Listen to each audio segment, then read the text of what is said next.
Olá! Você viu o vídeo sobre a questão de que o Roger Waters foi visitar o Brasil, mas aconteceu mais coisas e eu trouxe isso para compartilhar com você.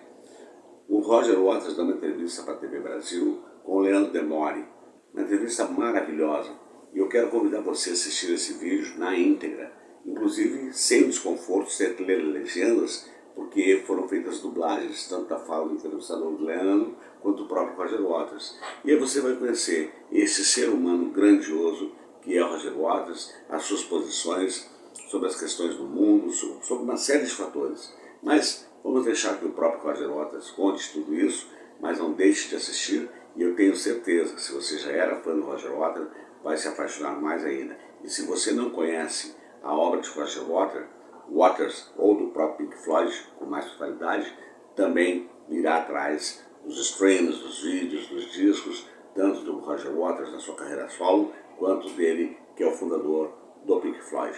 Então, eu vou ficar por aqui, mas eu quero pedir para você também que está chegando pela primeira vez no canal, já se inscrever, ativar o sininho das notificações, todos venham certinho para esse vídeo bombar, né, no YouTube, deixe um comentário também e compartilha, evidentemente, com os aficionados pela música, com os que gostam do Pink Floyd, com os que gostam de Roger Waters e até quem não conhece o Roger Waters e a sua trajetória, não só no campo, no cenário musical, mas também como um grande ativista e um grande ser humano.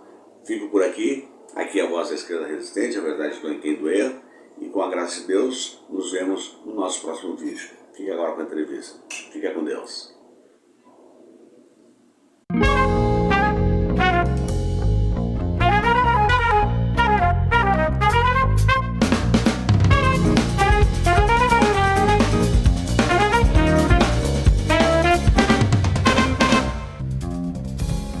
Olá, muito boa noite pra você, eu sou o Leandro Demore e este é o Dando a Real, começando agora e trazendo sempre as figuras que agitam as redes, a política e o mundo. Hoje, um programa inédito e exclusivo que promete atravessar fronteiras. Mas antes de conhecer o nosso convidado, eu lembro que você nos acompanha pela TV Brasil, aplicativo TV Brasil Play e também pelo YouTube. E aí, tá preparado? Então bora que a nossa DR já vai começar.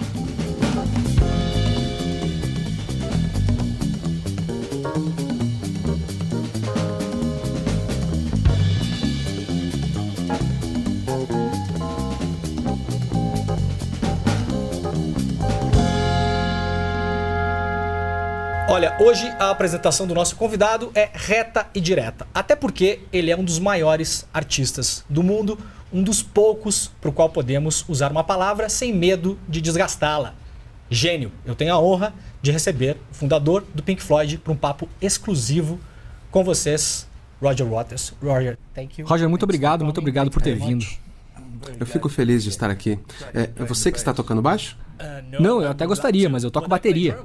Maravilha. Se você não tiver um baterista pro seu show, você pode me chamar. Tocar bateria é um começo. É, eu acho que eles são melhores do que eu. Roger, eu gostaria de começar conversando sobre o Dark Side of the Moon Redux, que é um álbum incrível. Eu ouvi ele. Eu tava aqui pensando, eu e milhões de pessoas acreditamos que o The Dark Side of the Moon, o primeiro disco, é tipo a Capela Sistina, ou a Mona Lisa. E agora você está fazendo um outro Dark Side of the Moon, o que é muito difícil. Eu estava ouvindo o disco e ele é uma obra de arte muito diferente. Parece que é tipo você sonhando com o Dark Side of the Moon ou até mesmo um livro de memórias. Foi essa a ideia de gravar o álbum?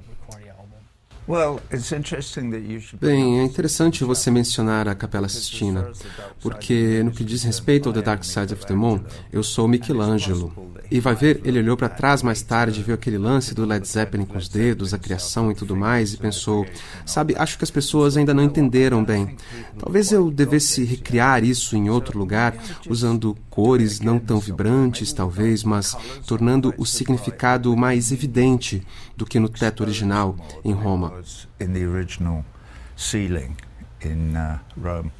Right. And it remembered me Pareceu pra mim mais ou menos como uma obra do Leonard Cohen, você cantando com uma voz um pouco mais baixa, é isso, né?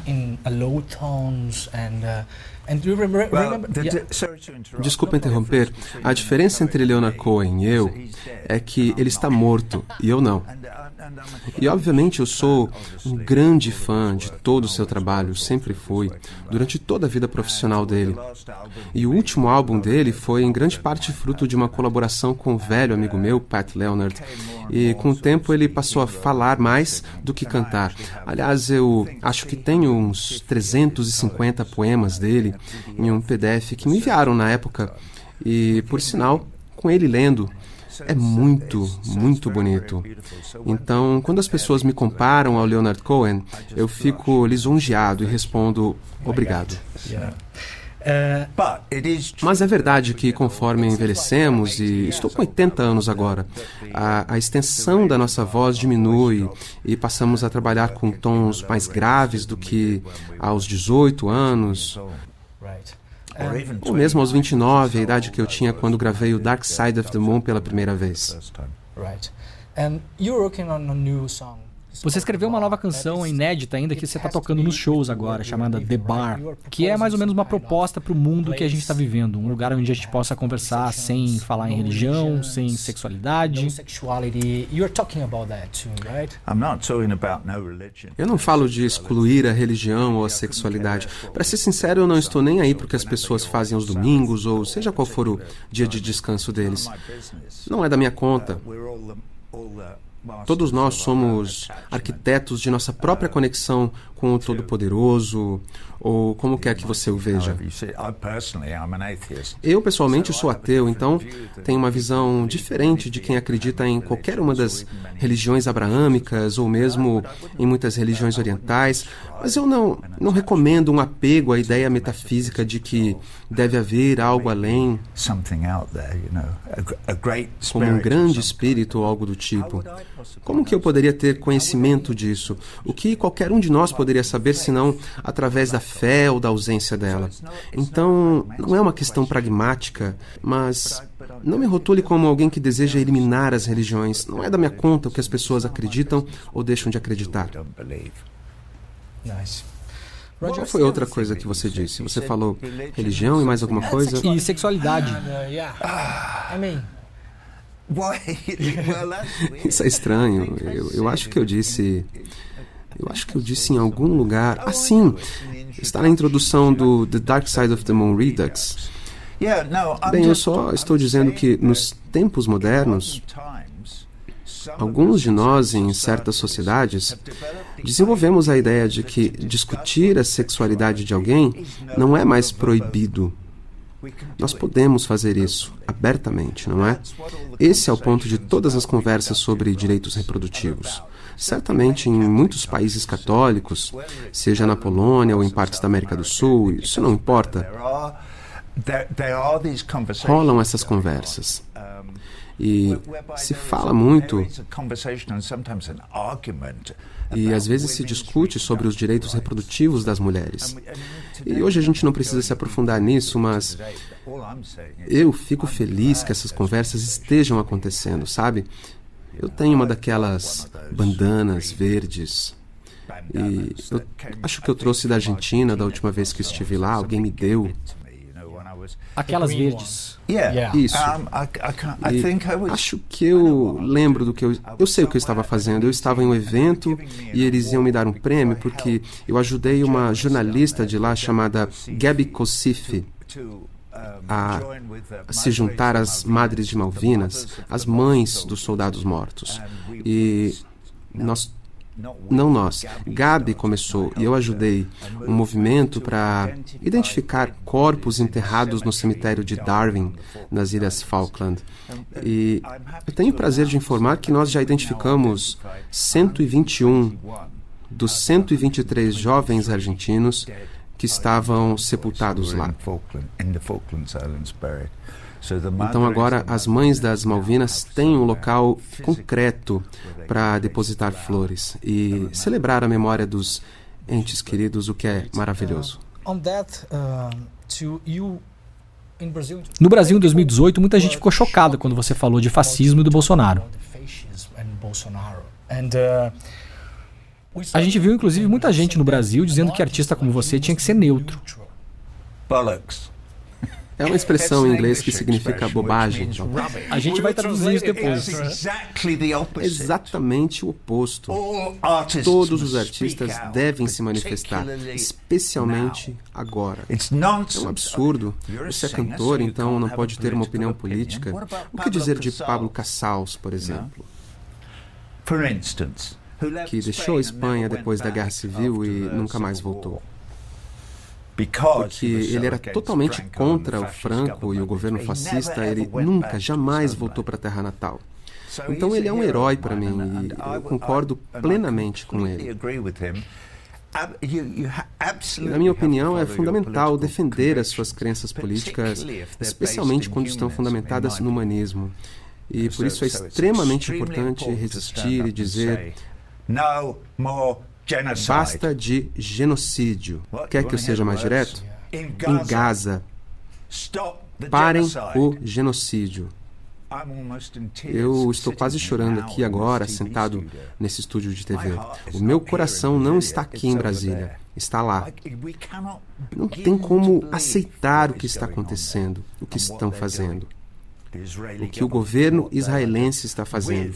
E com a permissão dos Estados Unidos, do Reino Unido, da França e da maior parte da Europa, mas não do povo, diga-se. As manifestações nas ruas têm sido enormes. O meu filho, um dos meus filhos, marchou do Hyde Park Corner, em Londres, até Downing Street.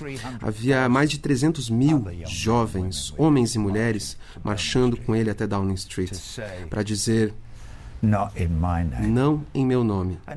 Em 2018, quando eu coloquei ele não na tela, estava apenas dando a minha opinião. Era um cidadão do mundo expressando uma opinião. É algo que as forças do mal tentam extinguir. Isso é algo que as forças do mal tentam extinguir, certamente em toda a civilização ocidental. A mídia se uniu aos governos, estão tentando... Na França, eles tornaram ilegais os protestos pró-Palestina. A polícia está lá, jogando gás lacrimogêneo nas pessoas, batendo nelas com cacetetes. Por dizerem que genocídio é errado? Isso é claramente uma loucura.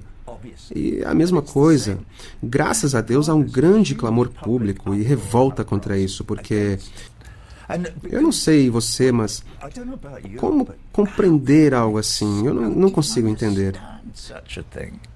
E permitir que isso aconteça...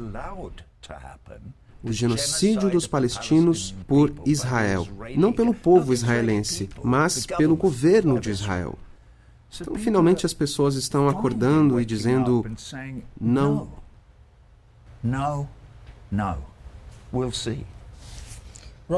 Roger, seu pai morreu na Segunda Guerra Mundial. E agora a gente está vendo a extrema-direita chegar ao poder de novo. O que está acontecendo? Não só em Israel, mas também em outros países, na Europa também. É o resultado inevitável do capitalismo neoliberal da escola de Chicago de Friedman. Bom, porque quando você cria um sistema que canaliza tudo para uma classe dominante e para um número muito, muito pequeno de pessoas incrivelmente ricas, chame-as de oligarcas ou do que quiser, inevitavelmente a massa de pessoas comuns não consegue viver.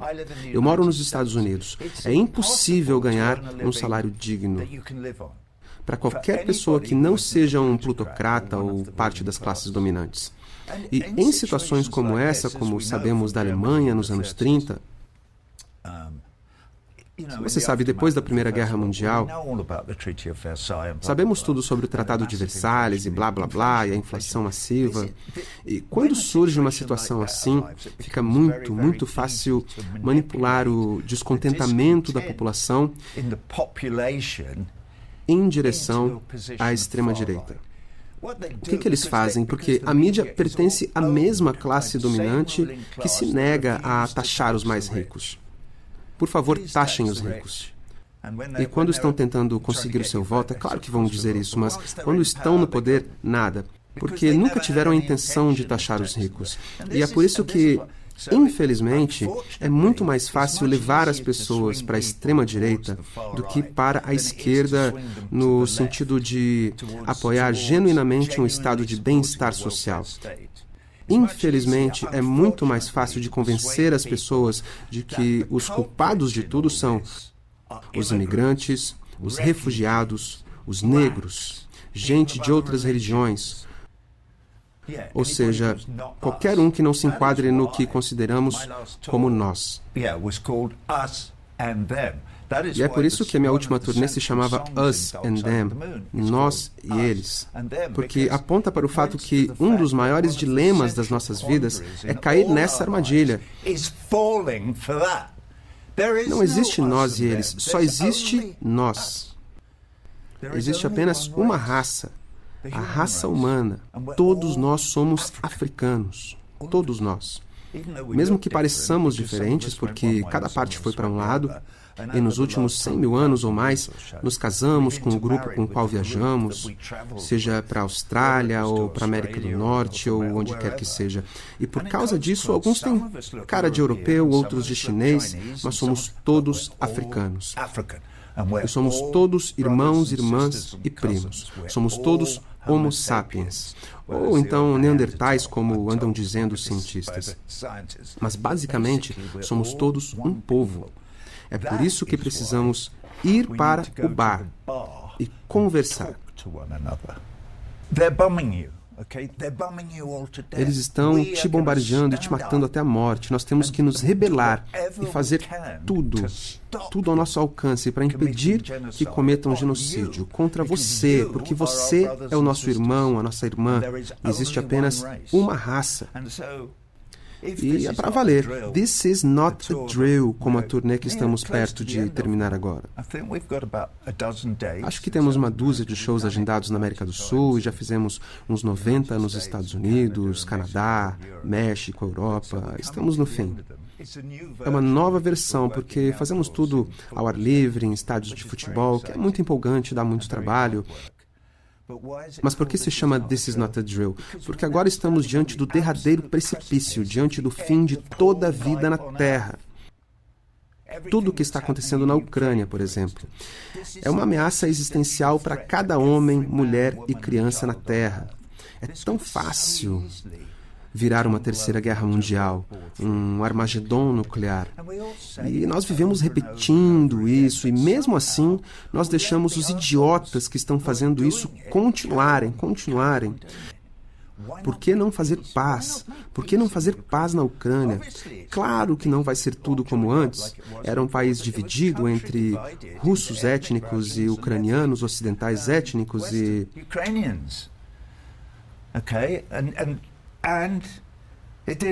Não funcionou.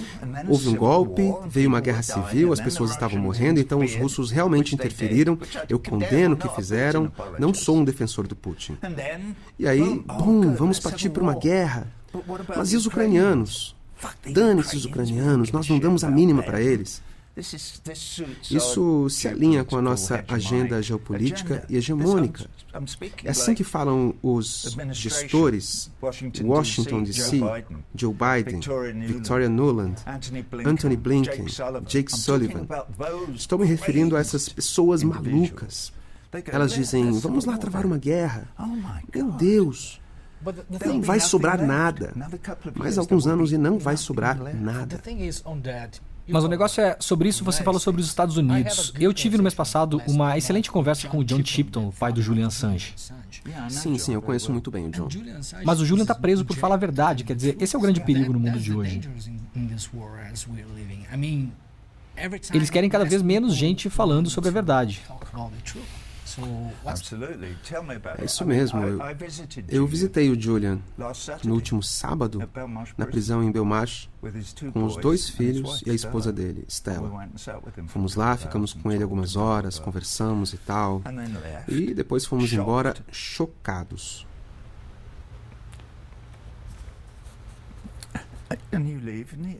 Você vai embora e ele continua lá, 24 horas por dia. Ele está lá há 4 anos e meio, trancado em uma cela de prisão. Não cometeu crime nenhum, de qualquer tipo. Mas eles querem silenciá-lo. Querem que ele, como diríamos na Inglaterra, fazendo uma metáfora com o mundo da caça,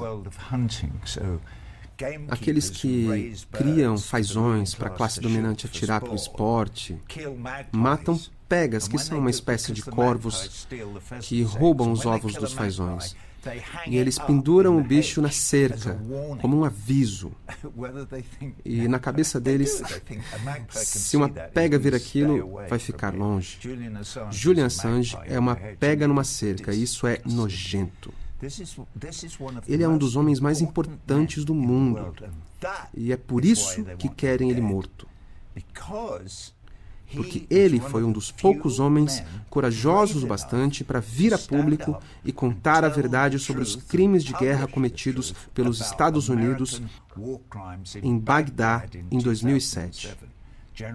12 de janeiro. Acho que o vídeo do homicídio foi divulgado em 12 de janeiro. Acho que foi em janeiro. Eles mataram um jornalista também. Um jornalista da Reuters. Ainda está no meu show. E quem assistir ao meu show vai ver filmagens daquele momento exato em que 9 civis e 2 jornalistas da Reuters foram alvejados por tiros de metralhadora de 30mm.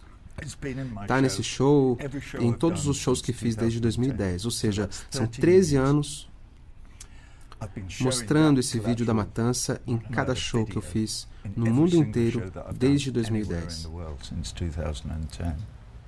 Em parte é por isso que estão atrás de mim. Eles tentam cancelar os meus shows no mundo todo e vão tentar aqui também. Já tentaram aqui. Houve algumas movimentações, principalmente por parte do lobby israelense, já que eu sou bem franco em relação à Terra Santa. Está claro para todo mundo o que precisa ser feito na Terra Santa. Eu vou dizer isso de novo aqui na TV. É preciso criar um único Estado democrático englobando Israel e Palestina. Você não acredita na solução de 2 estados, então? Claro que não. Essa possibilidade foi aniquilada pelos governos israelenses que se sucederam.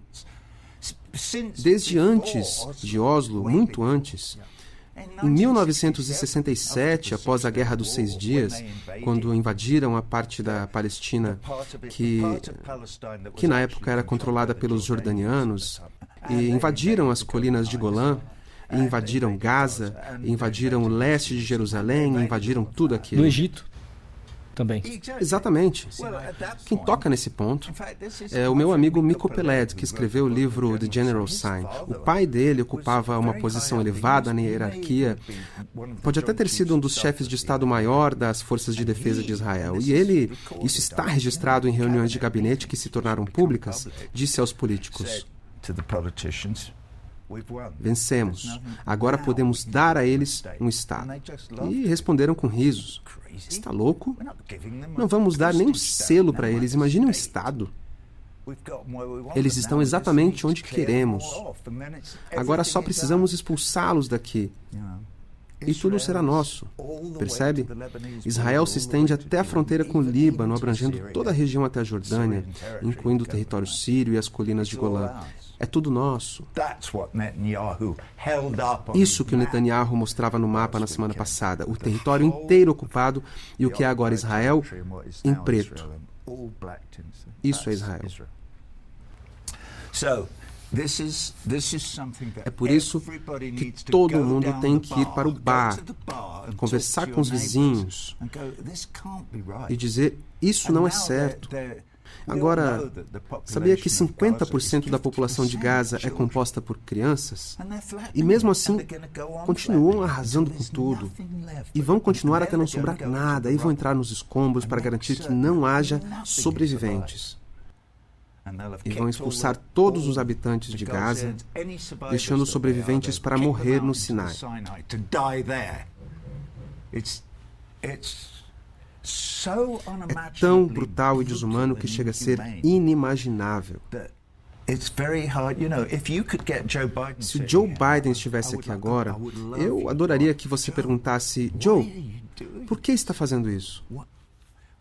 Eu nem preciso dizer que ele faz isso porque é completamente insano, e esse é o motivo. Eles bloquearam a proposta do Brasil para a paz nas Nações Unidas 5 dias atrás. Só os Estados Unidos. O único voto contra a proposta de paz foi dos Estados Unidos. Mas a Rússia não se absteve também? Eu vou perguntar aos meus amigos russos: que negócio é esse de se abster? Pois é, eu não sabia que era uma proposta brasileira. Sim, foi uma proposta brasileira. Bom para vocês. Muito bom. Eu não sabia, eu fiquei me perguntando de onde veio isso. Porque eu tinha certeza de que não foram as pessoas que me convidaram para discursar na ONU em fevereiro passado. Eles me chamaram para dar um depoimento no Conselho de Segurança e eu fui. Era sobre a Ucrânia. Mas, Roger, você foi acusado de antissemitismo. Eu sei, é um absurdo, mas é como se fosse uma máquina de propaganda, certo?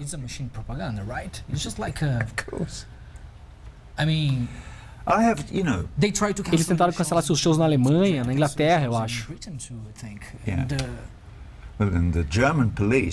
E a polícia alemã é hoje a mais violenta de todas as forças policiais que reprimem o movimento pró-palestino, pró-paz na Alemanha. E estão mesmo atrás de mim. Acho que já faz uns 15 anos agora. E eles começaram na Alemanha este ano, no início do ano, tentaram pegar no meu pé com a ideia de que eu estava glorificando o Terceiro Reich. Porque no meu musical, The Wall, o protagonista, chamado Pink, fica meio doidão e se imagina como um demagogo fascista. Então não fica totalmente claro porque ele não usa suásticas ou nada assim. É o símbolo do martelo cruzado que eu adotei como meu símbolo do fascismo. E tentaram sugerir que eu estava promovendo o antissemitismo ao glorificar o Terceiro Reich, o que é uma bobagem. Eu fico feliz de dizer que alguns jornalistas reagiram em uma coletiva do Departamento de Estado. Vocês estão loucos, disseram. Esse cara combateu o extremismo, o imperialismo, o fascismo e tudo que ameaçava os direitos humanos de seus irmãos e irmãs. E é isso mesmo que eu faço, essa é a minha causa.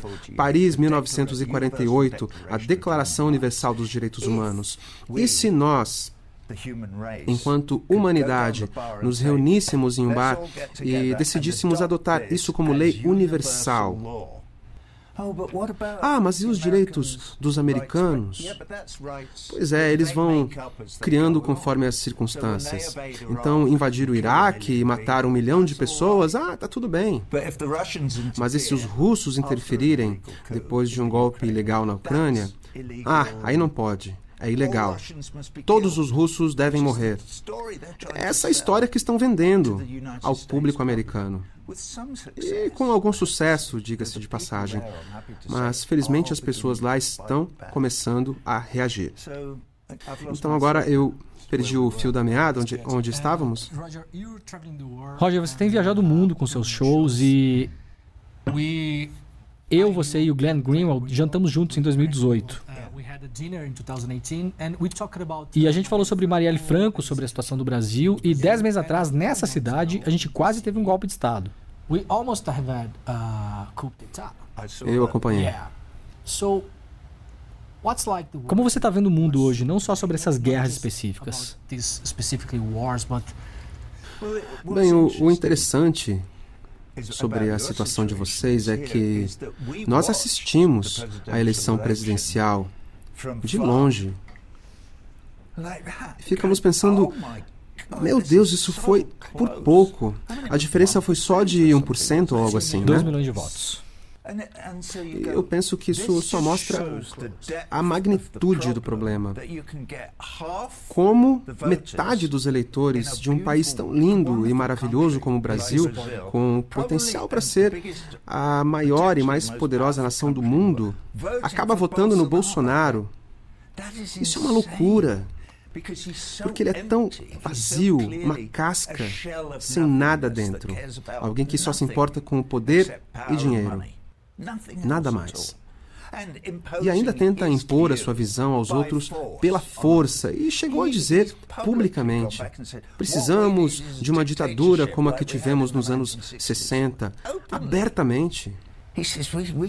Ele alega que não podemos nos preocupar com votações e dar ouvidos às pessoas que tentam proteger a Amazônia, porque isso atrapalha as políticas neoliberais. Ele sugere simplesmente acabar com tudo e colocar o exército no controle, achando que vai ficar tudo bem. Ele fala essas coisas e mesmo assim as pessoas votam nele. É muito doido. E a gente teve 700 mil mortes aqui por causa da Covid durante o governo do Bolsonaro. Porque ele negava a vacina, máscara. Foi uma loucura.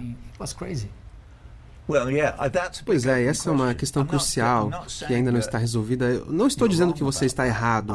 Eu concordo plenamente que o Brasil estava extremamente despreparado. E, diante da rapidez com que essa pandemia específica se alastrou, não havia recursos suficientes para distribuir para todos. Nada. Vale lembrar que quando viajamos pelo Brasil, seja nos subúrbios de São Paulo, do Rio e nas grandes cidades, nos deparamos com fortalezas cercadas por muros altos com cacos de vidro e arame farpado por cima, enquanto pessoas em situação de rua ficavam do lado de fora, sem absolutamente nada. Além disso, comunidades inteiras vivem nas favelas, ou seja, as desigualdades sociais são evidentes e injustas. Mas a política existe para nos tirar dessa situação. E é por isso que é importante ir para o bar. De vez em quando, alguém interessado do outro lado da mesa vai perguntar: Ei, eu posso te pegar outra bebida? Aí você responde: sim, sim, por favor. Eu achei muito interessante isso que você disse. Eu nunca tinha pensado nisso antes. Realmente fascinante. Qual é a principal regra a seguir daqui em diante? Dialogar. Vamos deixar de lado o ele não. Que tal basta de guerra? Qual é o propósito da guerra? Por quê? Por que os americanos estão enviando algo em torno de 100 bilhões de dólares para matar ucranianos e russos? Por quê? Qual é o sentido? Olha, eu moro nos Estados Unidos, tudo está desmoronando e as pessoas não conseguem se manter. É terrível. Então, precisamos encontrar outro caminho. Um grande passo na direção certa é parar de investir em empresas como Raytheon, Lockheed Martin e Grumman e começar a investir na reconstrução da infraestrutura e na criação de empregos para as pessoas que não fazem parte da indústria de armamentos. Precisamos de empregos criativos, empregos voltados para o cuidado das pessoas. Empregos no sistema de bem-estar social, professores, gente ensinando arte em escolas, universidades, para desenvolver a sociedade. Só assim vamos poder aproveitar um passeio no parque num domingo à tarde, sem ver tantos moradores de rua, e sem ter medo de ficar sem salário ou de ficar doente e de ter que viver em uma caixa de papelão na rua. Não, essa não é a sociedade em que queremos viver. E não precisamos. A realidade atual só existe porque o sistema está estruturado para os tornar muito, muito, muito ricos e ainda mais ricos. Então, a todos os que votaram no Bolsonaro, acordem. É isso que vocês estão apoiando. Ainda mais se vocês não são ricos. E se são muito ricos, eu compreendo o motivo de votarem nele. Caso contrário, estão indo contra os seus próprios interesses. Vão para o bar e conversem. Roger, meu pai morreu no ano passado e quando ele já estava inconsciente numa cama de hospital,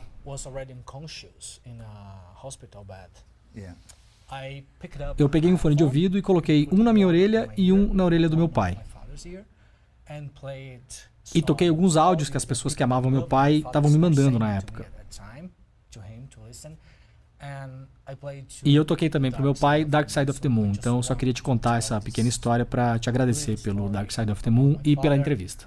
To thank you for Dark Side of the Moon, to thank you for this interview. We are Eu estou muito emocionado de ouvir essa história sobre o seu pai. Obrigado. Muito obrigado, Roger. Cheers. Cheers. Eu acho que eu me exaltei um pouco. Eu realmente me importo com essas questões, profundamente. Saúde. Thanks. Cheers. Cheers. Here's to the bar.